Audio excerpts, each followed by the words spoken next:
Assalamualaikum warahmatullahi wabarakatuh. Salam sejahtera untuk kita semua. Semoga Tuhan Yang Maha Esa selalu melindungi kita dan menganugerahkan kesehatan kepada kita semua, serta semangat untuk terus belajar. Pada pertemuan kali ini, dalam mata kuliah akuntansi manajemen, pokok bahasan kita adalah berkenaan dengan Activity Based Management atau ABM System. Apa itu Activity Based Management? Activity Based Management atau ABM System merupakan pengelolaan aktivitas untuk meningkatkan value yang diterima oleh pelanggan serta meningkatkan laba melalui peningkatan value tersebut. ABM ini menggunakan ABC sebagai sumber informasinya.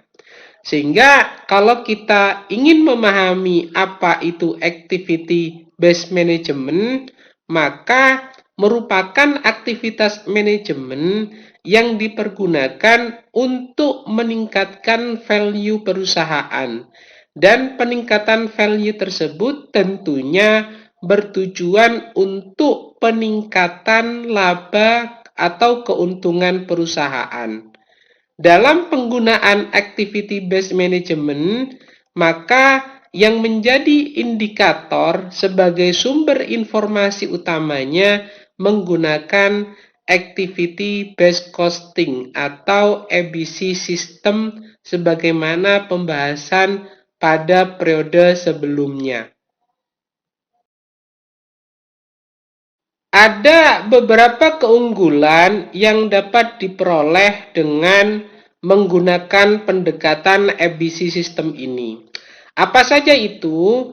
Yang pertama yaitu ABC system mengukur efektivitas proses dan aktivitas bisnis serta mengidentifikasikan bagaimana proses dan aktivitas itu dapat diperbaiki agar dapat menurunkan biaya dan tentunya meningkatkan nilai. Yang kedua, ABM sistem ini memperbaiki fokus manajemen dengan cara mengalokasikan sumber daya untuk menambah nilai aktivitas kunci, pelanggan, produksi, dan metode dalam rangka mempertahankan keunggulan kompetitif. Sehingga dalam hal ini mengenai keunggulan menggunakan ABM system, maka sangat diperlukan bagi sebuah organisasi atau bagi sebuah perusahaan. Untuk mengimplementasikan ABM atau Activity Based Management ini, tentunya kita perlu memperhatikan 3 hal, yaitu yang pertama adalah analisis cost driver, yang kedua adalah analisis activity, dan yang ketiga adalah pengukuran kinerja. Untuk analisis cost driver, ini merupakan pengujian atau kuantifikasi dan penjelasan atas dampak cost driver, baik itu berupa benchmarking, diagram sebab akibat, ataupun analisis Pareto. Untuk dipahami apa itu kuantifikasi, kuantifikasi itu dapat dimaknai sebagai sebuah prosedur dalam penelitian yang bertujuan untuk mempertegas berbagai macam data tertentu atau menguatkan interpretasi-interpretasi dengan menggunakan data berupa angka-angka. Sedangkan kalau kita membahas terkait dengan cost driver itu sendiri, tentunya kita dapat melihat kembali materi pada periode sebelumnya, di mana cost driver dalam activity based costing itu dimaknai sebagai pemicu biaya atau setiap faktor yang menyebabkan perubahan dalam biaya suatu aktivitas. Sehingga dalam hal ini, setiap perubahan yang menjadi pemicu dan mempengaruhi terhadap total biaya aktivitas itu dapat dimaknai sebagai cost driver. Nah, kalau kita ingin memahami apa itu benchmarking, maka benchmarking dapat dimaknai sebagai suatu perbandingan atau proses membandingkan perusahaan. Ini dapat dilakukan dengan memperbandingkan produk dengan beberapa kompetitor yang ada di pasaran. Benchmarking ini dapat diterapkan terhadap produk, proses, fungsi, ataupun pendekatan apa saja yang dilakukan oleh perusahaan yang dijalankan untuk operasional bisnis tersebut. Sedangkan kalau kita ingin lebih memahami mengenai apa itu analisis Pareto, maka analisis Pareto ini merupakan suatu metode analisa yang berpegangan pada prinsip aturan 80/20. Apa itu maknanya? Yaitu 80% dari akibat muncul dari 20% penyebabnya. Dalam kata lain, 20% tindakan yang kita ambil dalam suatu bisnis akan memberikan dampak sebesar 80% ke dalam usaha yang kita jalankan. Nah, hal yang kedua yang perlu diperhatikan dalam implementasi EBIM adalah mengenai analisis aktivitas.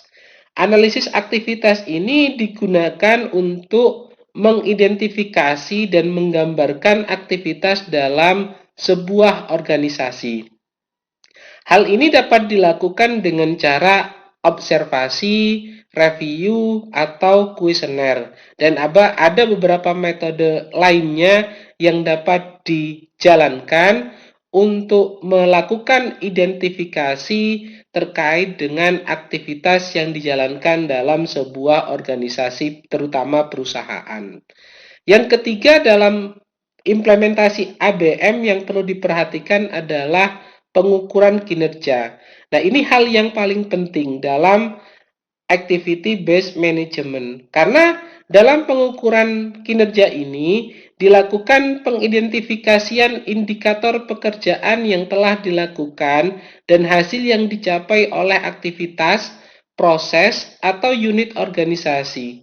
Ukuran kinerjanya sebaiknya meliputi ukuran keuangan, baik itu biaya per unit, return on investment, value added activity, ataupun non-value added activity. Selain itu juga berkenaan dengan ukuran non-keuangan seperti evaluasi pelanggan, proses pengolahan, dan juga sumber daya manusia. Itu hal yang perlu diperhatikan berkenaan dengan implementasi dari activity based management. Karena dalam activity based management terdapat hal yang berkaitan dengan penyediaan informasi mengenai value added activity dan non value added activity atau aktivitas yang memberikan nilai lebih dan aktivitas yang tidak memberikan nilai lebih, maka kita harus memahami terlebih dahulu apa saja yang dimungkinkan menjadi value added activity dan apa saja aktivitas yang memungkinkan menjadi non value added activity. Dari paparan ini dapat kita lihat semisal dalam sebuah aktivitas ada yang namanya processing, inspection, moving, dan waiting. Maka untuk value added activity atau aktivitas yang memberikan nilai lebih itu ada dalam prosesnya. Sedangkan yang berhubungan dengan inspeksi, pemindahan, dan masa tunggu itu merupakan aktivitas yang tidak memberikan nilai lebih terhadap perusahaan. Nah, bagaimana caranya untuk memetakan pada value added activity dan non value added activity dapat menggunakan activity based costing, sehingga kita dapat memahami aktivitas yang ada pada perusahaan. Berdasarkan pada dua aktivitas tersebut, yaitu value added activity dan non value added activity, maka akan berdampak pada pengkategorian terhadap cost berdasarkan aktivitas yang ada. Kategorinya terbagi menjadi dua, yaitu value added cost dan non value added cost.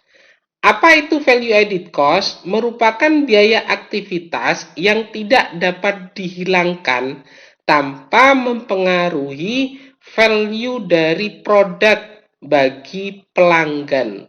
Sehingga kalau misalnya value added cost ini dihilangkan, tentunya dapat berdampak terhadap kualitas dari produk yang akan diserahkan kepada pelanggan. Sebaliknya, non-value added cost merupakan biaya aktivitas yang dapat dihilangkan tanpa mempengaruhi terhadap value dari produk yang akan diserahkan kepada pelanggan tersebut. Sehingga bagaimana caranya dalam sebuah operasional perusahaan, non-value added cost ini dapat dihilangkan atau minimal diminimalisir pengeluarannya. Berkenaan dengan aktivitas organisasi yang dikelola dalam activity based management ini merupakan seluruh aktivitas dalam rantai nilai atau value chain. Dalam hal ini maka kita untuk memahami activity based management selain harus memahami activity based costing juga harus memahami berkenaan dengan value chain atau rantai nilai yang ada pada suatu perusahaan. Rantai nilai atau value chain merupakan rangkaian fungsi di dalam rantai nilai yang bermula dari penelitian hingga pelayanan pelanggan, di mana keberadaan terhadap suatu sistem akuntansi biaya yang handal dalam hal ini mutlak dibutuhkan. Sehingga dalam hal rantai nilai atau value chain ini, activity based costing ini harus juga memahami aktivitas apa saja yang ada pada value chain. Artinya, dengan kita memahami rantai nilai, maka kita dapat memetakan aktivitas mana saja yang ada dalam perusahaan. Setelah itu, kita dapat memisahkan mana aktivitas yang bernilai guna bagi perusahaan dan mana aktivitas yang tidak bernilai guna bagi perusahaan. Runtutan rantai nilai atau value chain yang dimaksud dalam activity based management dan ini umum terjadi atau umum dilakukan oleh perusahaan, yaitu dimulai dari penelitian dan pengembangan. Dengan melakukan penelitian dan pengembangan, maka kita diminta untuk melakukan riset terlebih dahulu.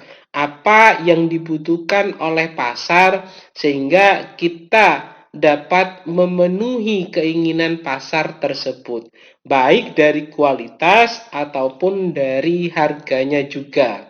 Setelah melakukan penelitian dan pengembangan, maka langkah selanjutnya adalah melakukan desain prototipe mengenai produk yang akan dihasilkan seperti apa. Selanjutnya dilakukanlah produksi atau pembelian. Kalau perusahaan dagang, maka aktivitasnya tinggal kita melakukan pembelian sesuai dengan kebutuhan pasar. Tapi kalau misalnya perusahaan manufaktur, maka kita dapat melakukan produksi sendiri sesuai dengan analisis berdasarkan kebutuhan pasar tersebut. Nah, setelah produk kita peroleh atau kita produksi, maka langkah selanjutnya adalah melakukan pemasaran.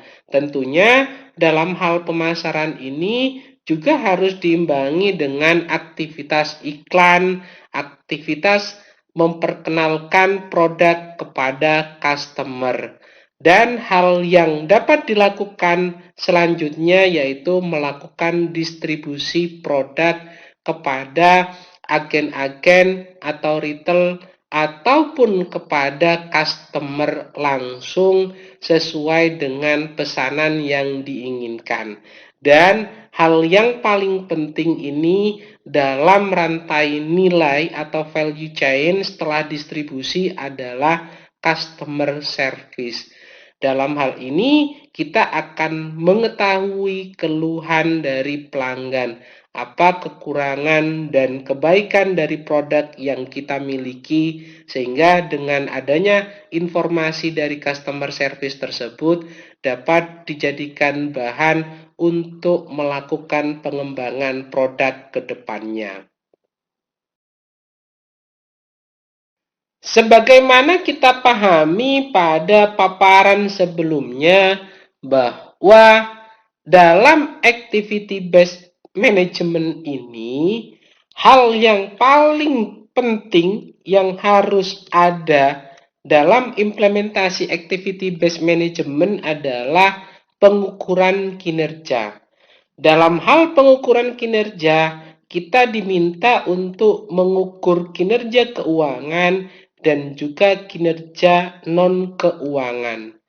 Maka untuk dapat melakukan pengukuran kinerja tersebut, kita harus memahami terlebih dahulu bagaimana terbentuknya kinerja keuangan berdasarkan pada kinerja aktivitas yang ada dalam sebuah organisasi perusahaan.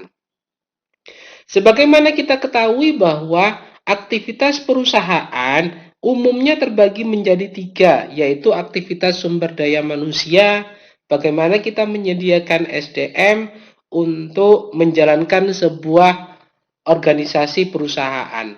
Yang kedua adalah aktivitas produksi, bagaimana kita merubah bahan baku menjadi barang jadi dengan SDM yang terlatih dan yang telah kita miliki.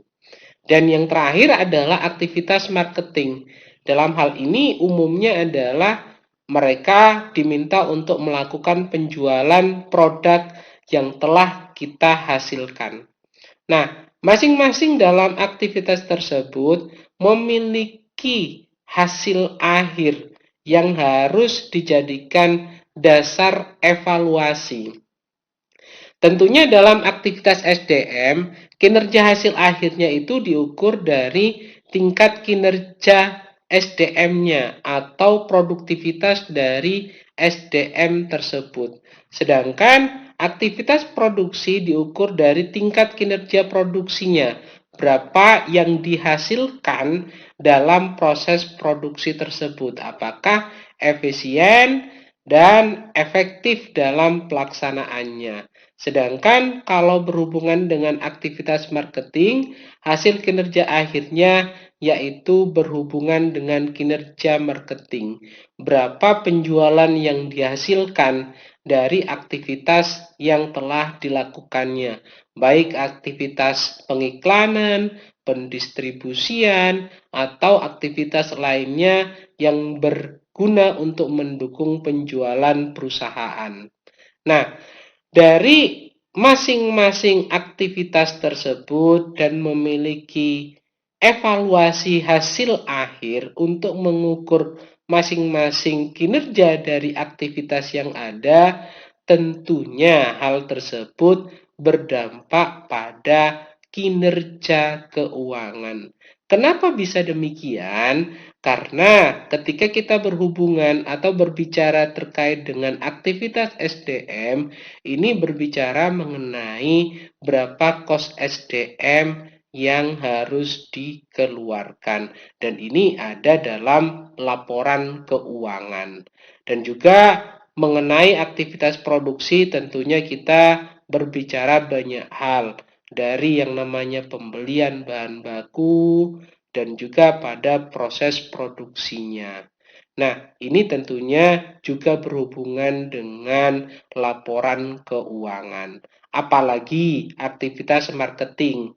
Ini tentunya berhubungan dengan pendapat, selain berhubungan dengan cost marketing atau biaya yang dikeluarkan, yang paling penting adalah berkaitan dengan hasil penjualannya. Maka dari hal tersebut, kinerja proses ini dan juga hasil akhir ini berdampak pada kinerja keuangan bagi suatu perusahaan. Itulah bagaimana terbentuknya kinerja keuangan dalam sebuah perusahaan yang dimulai dari aktivitas yang telah dilakukannya dan diukur dengan keuangan. Terkait dengan laporan keuangan yang dihasilkan oleh perusahaan berdasarkan pada aktivitas operasional yang dijalankan, maka kita bertanya, bagaimana laporan keuangan tersebut itu kita gunakan sebagai sebuah indikator analisis untuk mengukur kinerja keuangannya. Karena kita ketahui bahwa laporan keuangan kebanyakan menghasilkan hanya laporan laba rugi dan neraca saja. Maka dalam hal ini, untuk mengukur kinerja keuangan tersebut dapat menggunakan analisis rasio keuangan. Analisis rasio keuangan yang umum dipergunakan yaitu analisis rasio menggunakan solvabilitas, rasio aktivitas, rasio likuiditas, rasio probabilitas, dan rasio pasar.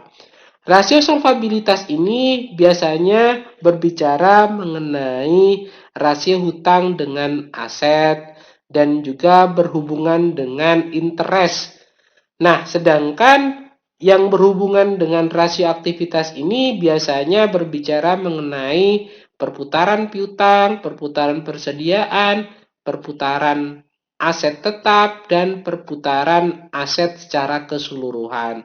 Sedangkan rasio likuiditas biasanya berhubungan dengan rasio lancar dan quick ratio. Untuk rasio probabilitas biasanya berhubungan dengan profit margin, return non-aset, dan juga return on equity. Sedangkan untuk rasio pasar ini berhubungan dengan PER dan dividen yield serta dividen purnya. Kalau memang ABC atau Activity Based Costing itu memiliki keterkaitan dengan Activity Based Management, tentunya menjadi sebuah pertanyaan, apa korelasi antara Activity Based Costing ini dengan Strategic Cost Management yang ada dalam Activity Based Management tersebut? Ada beberapa hal yang perlu dicermati dalam kaitannya ini. Yang pertama yaitu menjelaskan struktur biaya dan laba perusahaan dalam meningkatkan daya saing. Yang kedua, menjelaskan dampak potensial terhadap penentuan harga jual, desain produk, proses, teknologi manufaktur, dan keputusan line produknya. Yang ketiga, menjelaskan dampak biaya produk jika perusahaan mengadopsi strategi baru. Dan yang keempat, menjelaskan dampak perubahan proses produksi terhadap penurunan biaya persatuannya. Yang kelima, menjelaskan sistem distribusi yang paling menguntungkan bagi perusahaan. Yang keenam, menjelaskan faktor perubahan proses produksi terhadap lini produk. Yang ketujuh, menjelaskan penghematan potensial jika perusahaan dapat menerapkan ABM atau Activities Based Management, karena dalam hal ini maka akan mengetahui value added activity dan low cost strategiknya. Dan yang terakhir, yang kedelapan adalah menjelaskan activity based costing dan activity based management untuk membantu perusahaan dalam mencapai strategik kompetitif yang berkinerja tinggi. Sehingga dalam strategic cost management ini, maka antara activity based costing sangat memiliki peranan penting dalam activity based management yang bertujuan untuk mencapai strategik kompetitif yang berkinerja tinggi, sehingga perusahaan dalam menjalankan operasional dapat menjalankan operasional usahanya dengan efektif dan efisien. Nah, pertanyaannya, bagaimana caranya bisnis ini dibangun untuk berkinerja tinggi? Maka kita dapat membangun menjadi piramida yang terbagi dalam 3 komponen, di mana dalam 3 komponen tersebut yang paling tinggi adalah stakeholder, yang posisi tengah adalah proses, dan posisi paling bawah itu berkaitan dengan sumber daya dan organisasi. Berkaitan dengan sumber daya dan organisasi, ini perlu menyelaraskan diri, baik itu sumber dayanya atau organisasinya. Sehingga ketika saling berkaitan dan berkesinambungan antara sumber daya dan organisasi tersebut, tentunya akan memudahkan proses dalam sebuah perusahaan. Dan proses ini tentunya akan sustainable, artinya akan terus diperbaiki secara berkelanjutan untuk menemukan sebuah proses yang terbaik. Dan ini tentunya berdampak pada stakeholder, yang dalam hal ini stakeholder inilah yang menentukan strategik untuk bagaimana perusahaan dapat memuaskan stakeholder. Karena dengan memahami apa yang diinginkan oleh stakeholder, maka perusahaan dapat membangun usahanya, membangun proses usahanya dengan cara menyelaraskan sumber daya dan organisasi yang dimiliki, sehingga dapat menjadi bisnis yang berkinerja tinggi. Mungkin itu dulu paparan yang dapat saya sampaikan. Mudah-mudahan dapat dipahami dengan baik. Bila ada hal yang kurang berkenan, saya mohon maaf sebesar-besarnya. Saya akhiri, wabillahi taufik wal hidayah. Wassalamualaikum warahmatullahi wabarakatuh. Jangan lupa untuk selalu menjalankan pola hidup sehat dan bersih. Semoga Tuhan Yang Maha Esa selalu menganugerahkan kesehatan kepada kita semua. Amin. Terima kasih.